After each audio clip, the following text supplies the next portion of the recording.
দুনিয়ার কোনো বন্ধু যদি বন্ধুর বাড়িতে যায়, খালি হাতে বন্ধুর বাড়িতে যেতে পারে না। তেমনি ভাবে কিতাবের মধ্যে আসছে, জামানার বড় আলেম আব্দুর রহমান জামি রহমাতুল্লাহি আলাইহি একবার বাইতুল্লাহ জিয়ারতের উদ্দেশ্যে রওনা হবে।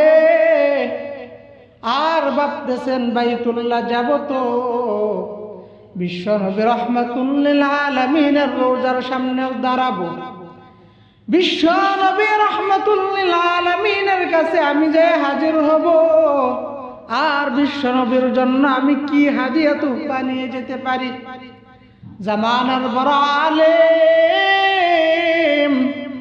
তিনি বাসায় বসে বসে নবীজির শানে কিছু ছন্দ লেখে, আর যখন বাইতুল্লাহর দিকে রওনা হয়, একেবারে বাইতুল্লাহর কাছাকাছি মক্কা নগরীতে প্রবেশ করবে অবস্থায়, এমন অবস্থায় বিশ্ব নবী রাহমাতুল লিল আলামিন ওই জামানার ওই সময়ের বাদশাকে স্বপ্নে দেখায়, ও বাদশাহ,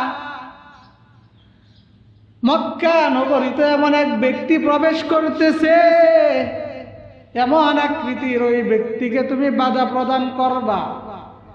প্রথম দিন স্বপ্নে দেখায় বাদশাহ তার আমলে নেই নাই, দ্বিতীয় দিন নাকি স্বপ্নে দেখায় তারপরও বাদশাহ কোনো আমলে নেই নাই, তৃতীয় দিন বিশ্ব নবী রাহমাতুল লিল আলামিন বাদশাকে ধমক দিয়ে বলতেছে, বাদশাহ তোমাকে বললাম বাইতুল্লাহ মক্কা নগরীর মধ্যে এমন এক ব্যক্তি প্রবেশ করতেছে, তাকে তুমি বাধা প্রদান করতা।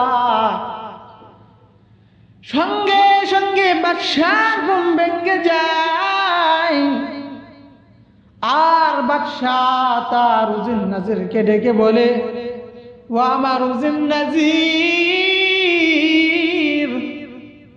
বাইতুল্লাহ প্রবেশের যতগুলো গেট রয়েছে, প্রবেশ পথ রয়েছে, প্রত্যেকটা প্রবেশ পথের মধ্যে সেনা প্রধানদেরকে খাড়া করে দাও। বাইতুল্লাহর প্রত্যেকটা প্রবেশ পথের মধ্যে সেনা প্রধানদেরকে খাড়া করাইছে, আর বলে দিছে এমন আকৃতির এক ব্যক্তি আসছে, এই ব্যক্তিকে পাওয়া মাত্রই আমার দরবারে তোমরা নিয়ে আসবা।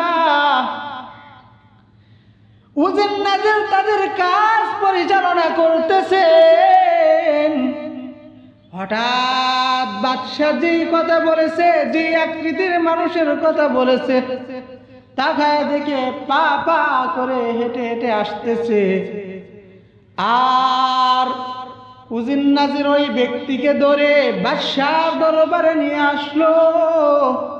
পথের মধ্যে ওই ব্যক্তি আল্লাহ রাব্বুল আলামিন ব্যক্তিকে জানিয়ে দেয়, ও বান্দা তুমি বাইতুল্লাহ যেতেছো,